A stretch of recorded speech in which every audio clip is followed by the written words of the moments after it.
ꯆꯥꯗ꯭ꯔꯦ ꯑꯩ 11 ꯆꯤꯟꯗꯔꯦ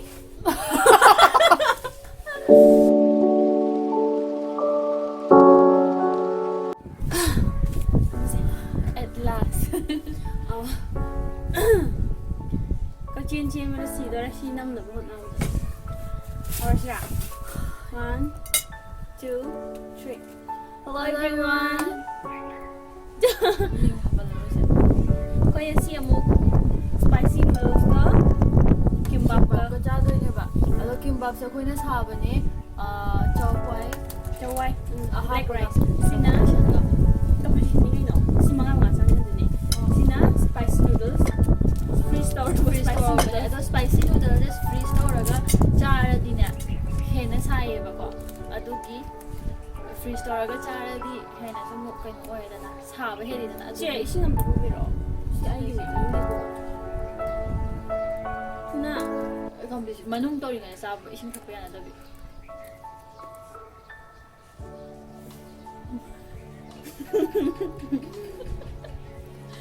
ꯑꯗꯨꯒ ꯀꯤꯝꯕꯥꯞꯁꯨ ꯁꯥꯔꯤꯅꯦꯕ ꯑꯩꯈꯣꯏꯅ ꯇꯧꯔꯤꯁꯦ ꯑꯗꯣ ꯀꯤꯝꯕꯥꯞꯁꯦ ꯆꯥꯛꯇꯣ ꯕ꯭ꯂꯦꯛ ꯔꯥꯏꯁ ꯍꯥꯞꯄꯅꯦ ꯑꯗꯣ ꯈꯪꯗꯦ ꯀꯤꯝꯕꯥꯞꯁꯦ ꯃꯁꯛꯇꯤ ꯌꯥꯝ ꯊꯤꯌꯦ ꯑꯗꯨꯁꯨ ꯀꯤꯝꯕꯥꯞꯅꯤ ꯀꯩꯅꯣ ꯀꯌꯥ ꯍꯥꯞꯀꯦ ꯍꯥꯏꯅꯣ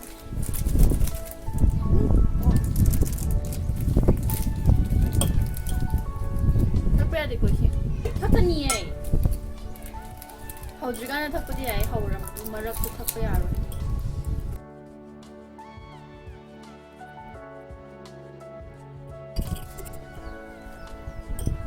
ꯍꯧꯔꯁꯦ ꯉꯥꯏꯈꯣ ꯏꯁꯤꯡ ꯊꯛꯄ ꯌꯥꯔꯣꯏ ꯌꯥꯏ ꯌꯥꯗꯦ ꯀꯣꯀꯥ ꯌꯥꯝ ꯂꯥꯎꯋꯦ ꯁ꯭ꯀꯨꯜꯁꯦ ꯂꯥꯎꯋꯦ ꯑꯩꯁꯨ ꯀꯣꯀꯥ ꯌꯥꯝ ꯂꯥꯎꯋꯦ ꯍꯧꯔꯁꯤꯔꯥ ꯍꯟꯗꯛꯇꯩ ꯀꯥꯗꯣꯏꯅꯦ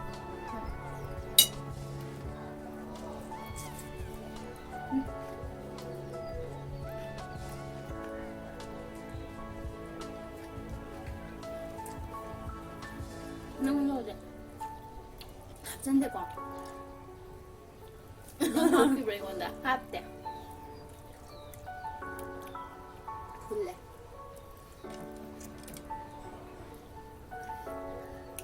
ꯍꯨꯛꯇ꯭ꯔꯤꯌꯦ ꯑꯝꯐꯥꯎ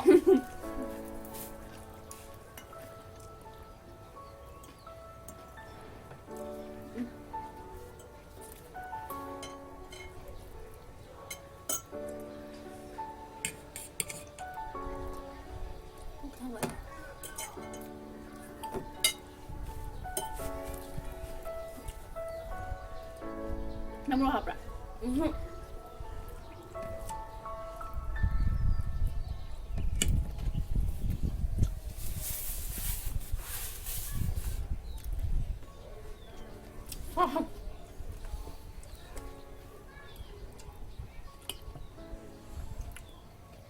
ꯁꯥꯏꯀꯣ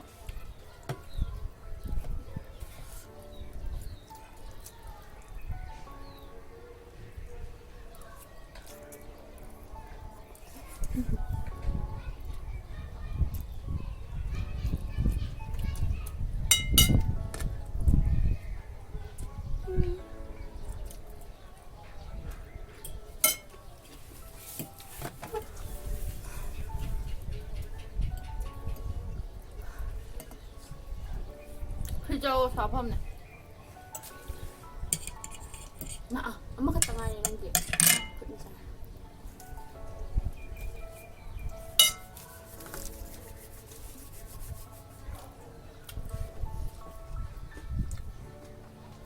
ꯀꯩ ꯈꯨꯠꯁꯥꯅꯣ ꯁꯤꯗ ꯐ꯭ꯔꯤꯖꯇ ꯄꯨꯡ 2 ꯊꯝꯕꯅꯦꯕ ꯑꯗꯨꯏꯅꯦꯕ ꯕꯤꯌꯣ ꯊꯛꯑꯒꯦ ꯍꯥꯏꯔꯣ ꯍꯣꯏ ꯑꯩ ꯊꯛꯀꯦ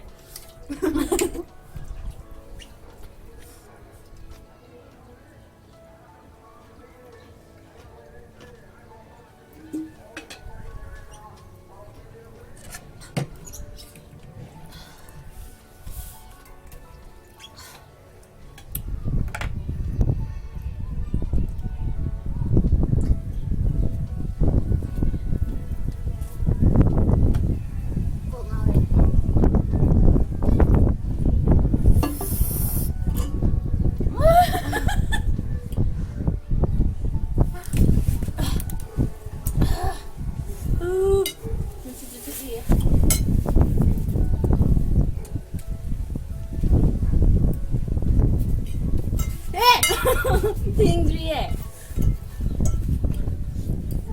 ꯍꯥꯞꯄꯤꯗ ꯅꯪ ꯍꯥꯞꯇꯦ ꯅꯪ ꯑꯩꯒꯤꯁꯦ ꯌꯥꯝ ꯌꯥꯝꯃꯦ ꯅꯪ ꯑꯩꯉꯣꯟꯗ ꯍꯥꯞꯆꯟꯕ ꯌꯥꯝ ꯃꯥꯜꯂꯦ ꯀꯨꯊꯋꯥꯏ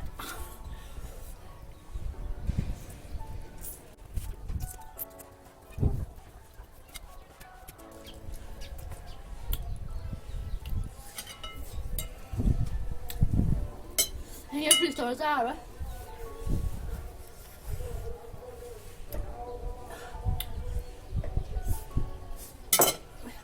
ta bây giờ đi nâng tục sản đôi ta hay không 소리네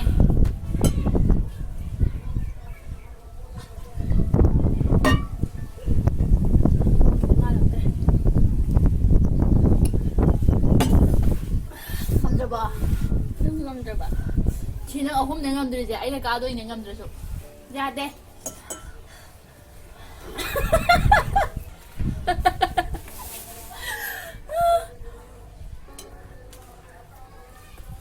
아.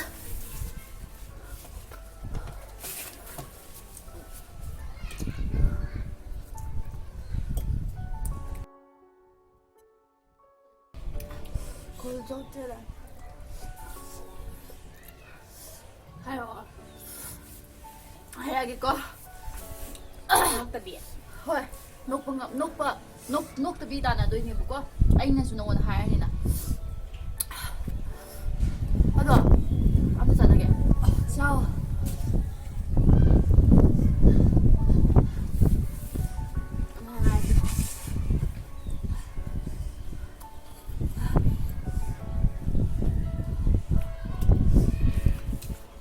꼭 나왔다 그랬지 사박이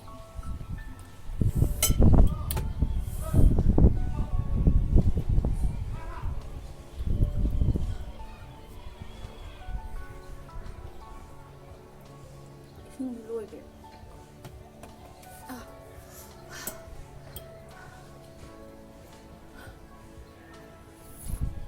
anh chỉ nhằm sò với cả từ cái gì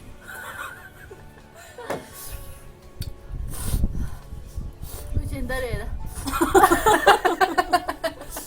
방금래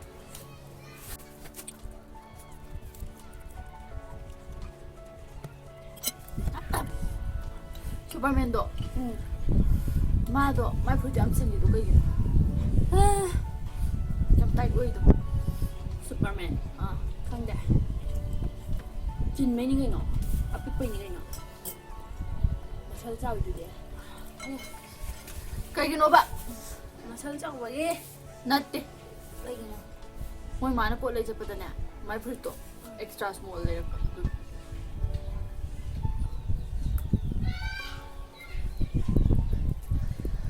ngọc sao vậy cái đầu tôi ra nó thật là kháng rồi giờ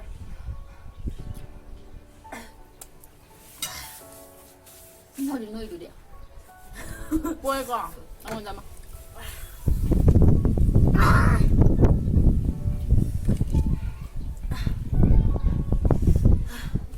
thank you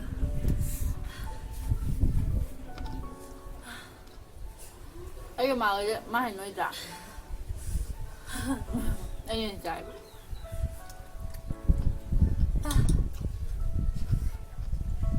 할래게 아빠 매든지 심갈려니 거야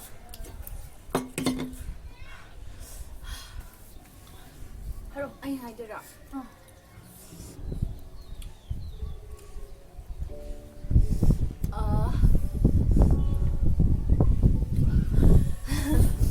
why did I do cross the road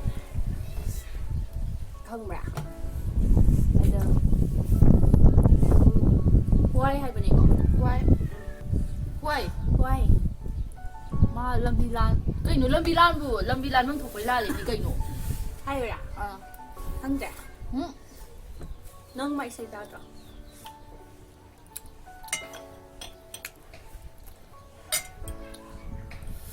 따드 to say hello from the other side anh ra hello from the other side 땡 왜? 저를 시켜줘서 아이노 넌 한노에 저러 질러줘 nâng hai này chảy ra 아, 또 that is smile. Ay, chakpa kizayda. Puro dum chako. Camera. Iging ka nga dabi. Now we here niya. Lago talle. Lauge. Makada da. Natte babay ka da. Napolo puro wa ito. Puro ay. Green napolo. Si surrender tawag ay. Sana ba man. Ano sa rin?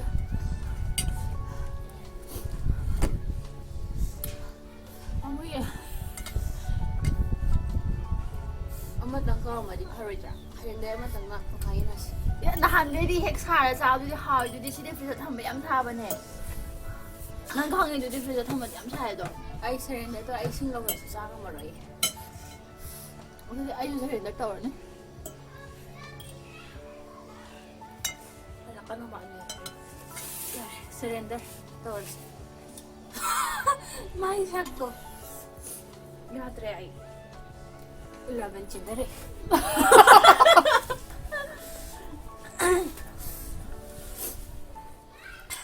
Ay ngamra yang jagadra. Mama pa mo ya. Ambri pa mo. Bale de du yam sare. Ado yam da badi ai ni yam de. Ma di mi yam ne. So ai na kai. Ko. Nang si jagadra. Oh. So unsuccessful oiba challenge yin bi bagi da magda mayam bu thakachari. Pok cha de ngawra. Puwaki kaya ngaw ba hay se? Ano ngaw ba ito? Sidi. Ano man ay ito? Sidi. Hangde kumay ito. Bale de bye bye. Ay ka na mahibig eh. Si matang ako ka taro. Tawag ay. No. Hindi ako din ko halik si matarang ra. Tring darla. Say dai jagi video da siya ko ba. Ting ting gaw ni ba ka crab ni. Rosalazi. Hoy, jabang ngamdre. Sabang ambre. We surrender. No, we surrender, but I would. Okay. Ay nasa kaya extra spice 합작이 보니. Ayun da. Kitang nang jaba loiram dai dani nang siyo thui ngai dani.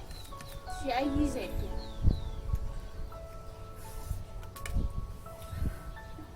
Kitang khang ni nang jaba. Yang kan le nang. Kaleba. Ila kaleba. Ya dia ba. Loisalase. Loisalage ko pala ito yung na just hare sili. Okay, hope you guys enjoy our video. Please give